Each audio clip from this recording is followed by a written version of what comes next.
El día de hoy, el Evangelio es la continuación clara del Evangelio del día de ayer. El Evangelio del día de ayer nos decía textualmente que los fariseos discutían para ponerlo a prueba y pidieron una prueba. En realidad, Jesús les hablaba de que se cuidaran ¿de qué? De que se cuidaran de algo que hace crecer la masa, pero a veces hace crecer la masa mal y a veces hace crecer la masa bien. A veces infla con aire y a veces no. Esa es la levadura. Y Jesús decía la levadura de los fariseos. En realidad, hoy día nos narra la curación de un ciego y constituye el inicio de una larga enseñanza que va a durar hasta el martes de la próxima semana. Hoy día, miércoles, jueves, viernes, sábado, lunes y martes, vamos a tener 5 catequesis donde Jesús nos va a querer decir algo. Y ese algo lo empieza a decir el día de hoy. ¿Por qué Marcos utiliza esta imagen de la curación del ciego como inicio y término de esta enseñanza? Si ustedes se van a Marcos capítulo 8 hasta el 10, se van a dar cuenta clarísimamente de que esta es una sola catequesis en conjunto. ¿Qué dice la catequesis? Marcos nos quiere decir que realmente los ciegos son Pedro, los discípulos y yo y tú, o tú y yo.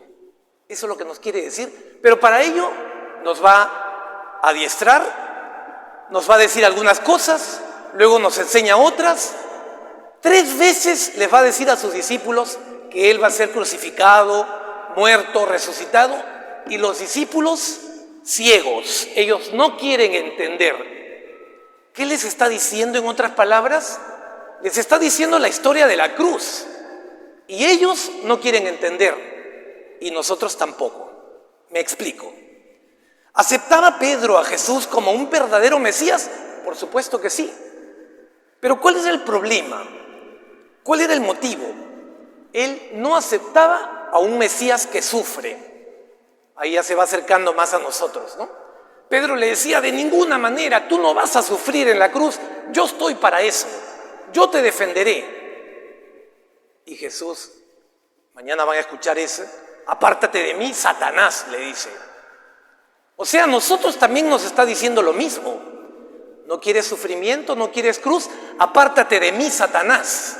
Te dice a ti y a mí el día de hoy. Y mañana también, porque lo van a escuchar más claro mañana. ¿Por qué la curación del primer ciego se torna tan difícil? Fíjense que Jesús, primero los discípulos no podían curarlo. Segundo, Jesús le hace una oración, una imposición de manos y les dice, ¿ves? Más o menos. Veo árboles que se mueven o veo personas que parecen árboles que se mueven. Jesús tuvo que realizar en 2 etapas, porque igual de difícil fue la curación de la ceguera de los discípulos, e igual de difícil será nuestra curación también. ¿Qué era lo que causaba la ceguera de los discípulos? La cruz era lo que estaba causando en ellos esta ceguera. El problema es que la ley afirmaba que todo crucificado debía ser considerado como un maldito de Dios. Ahí estaba el problema. Y los discípulos conocían la ley, comparaban y dicen, no, esto no puede ser. Incluso otros decían, este no puede ser el Mesías, imposible. En la cruz, muerto. ¿Cómo ocurre la curación? En 2 pasos. Primero, lo saca fuera del pueblo. Miren qué sugestivo, qué simbólico. Lo saca fuera del pueblo. Luego le pone saliva en los ojos y le impone las manos y le pregunta, ¿ves algo? Y el hombre contesta, veo hombres que se mueven como árboles. Veía solo en parte, veía borrosamente. Dice que cambiaba árboles por personas y personas por árboles. Así que Jesús lo cura en un segundo intento. Esta curación del ciego es la introducción, como decía, de una larga catequesis de 2 capítulos de Marcos, el final del 8, el 9 y partecita del 10, donde nos quiere Jesús explicar detalladamente qué es la cruz para nosotros y qué terminará siendo la cruz para los discípulos, para Pedro y para él mismo. ¿Qué hay en estos dos? Para que se den cuenta que vamos a tener, para que les animen a venir todos los días a misa y escuchen esta catequesis. Primero, hoy, que es la curación del ciego. Segundo, mañana, el primer anuncio. Tercero, el sábado, la instrucción que les da Jesús a sus discípulos, porque Él es el siervo del Señor. El lunes veremos el segundo anuncio. El martes, otra curación con algunas instrucciones. Y el miércoles deberíamos ver la curación de otro ciego, pero ya no. El miércoles cambia automáticamente a la liturgia. Entonces, tarea de hoy día, hay que leer el capítulo 8, 9 y 10 de Marcos. ¿Cuánto te demora? 5 minutos, no más. Y ahí entenderás absolutamente todo. Bien, entonces, ¿cuál es el denominador común de esta catequesis que empieza el día de hoy? En todos estos pasajes, Marcos nos dice que Jesús está de camino hacia Jerusalén, donde le espera la muerte. ¿Qué quiere decir eso para nosotros hoy? Que el seguimiento de Jesús se entiende caminando por el camino del servicio, desde Galilea hasta Jerusalén. ¿Qué le ocurre a quien insiste en mantener la idea de Pedro? O sea, que yo debo tener un camino sin cruz. Quien insiste en mantener esta idea en un camino sin cruz no entenderá nunca nada. Llegará a tomar la actitud de cualquiera menos un discípulo. Continuará ciego, cambiando gentes por árboles o gentes por postes, diríamos ahora. Pues sin la cruz es imposible entender quién es Jesús y qué significa Jesús para nosotros. Alguien me podrá decir: Padre, aclárame qué cosa es la cruz. La cruz no es cualquier cosa, ¿ah? Hay cruces inventadas por uno mismo, que no son realmente cruces, y hay cruces que vienen, pues, básicamente porque uno busca la verdad. A ver, el que está viendo algo feo y dice y denuncia con caridad, pero lo denuncia, ¿le va a ir bien o le va a ir mal en este mundo en que vivimos? Le va a ir mal. La cruz viene generalmente cuando tú empiezas a buscar la verdad, no como un investigador, sino en realidad porque tu deber es siempre buscar la verdad. Y normalmente allí viene la cruz, te haces antipático.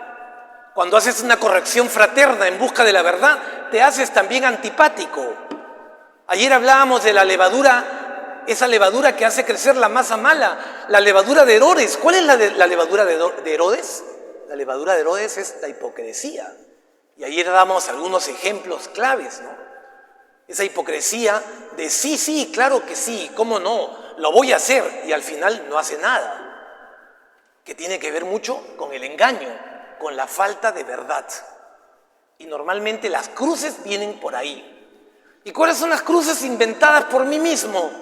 Bueno, pues, cuando hago lo que no debo de hacer, Dios no castiga, por si acaso.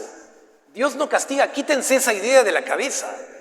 Si yo manejo después de una fiesta, después de haberme tomado algunas copitas de vino, ni siquiera de más, y choco, me quitan el brevete 2 años. O seguramente si hago daño a alguien, me meten preso. No, pero yo no estoy mal. Sí, pero tu alcohol es de 0.0001. Sí, pero estuve haciendo misa. No importa, te vas adentro. ¿Esa es una cruz? No, porque me la he inventado yo porque fui imprudente. Pero las cruces verdaderas, una enfermedad, yo creo que sí es una cruz. Una cruz que hay que abrazar, que hay que cargar con valentía, que hay que pedirle a Dios que te acompañe. ¿Qué significa entonces este camino de cruz en nuestras vidas? El camino de seguimiento es el camino de la entrega, del abandono, del servicio, de la disponibilidad, de la aceptación del conflicto. Es que hay que aceptar que podemos tener algún conflicto, de repente tendiendo, no teniendo razón, nunca perdiendo la mirada del amor de Dios y de la caridad.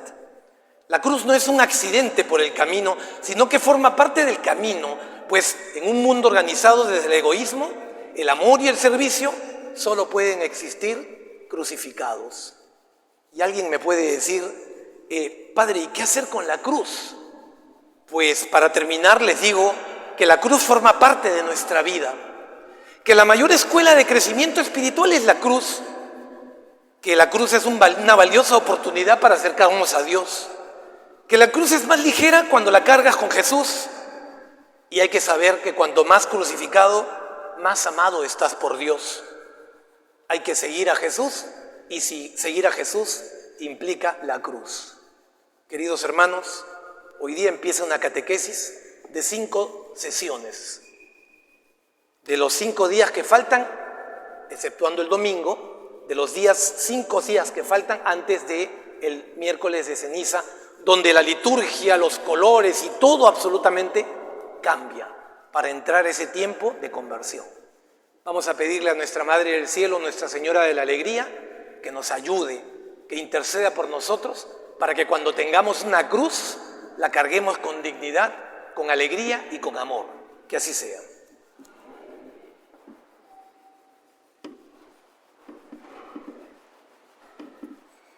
Reflexionamos un momento.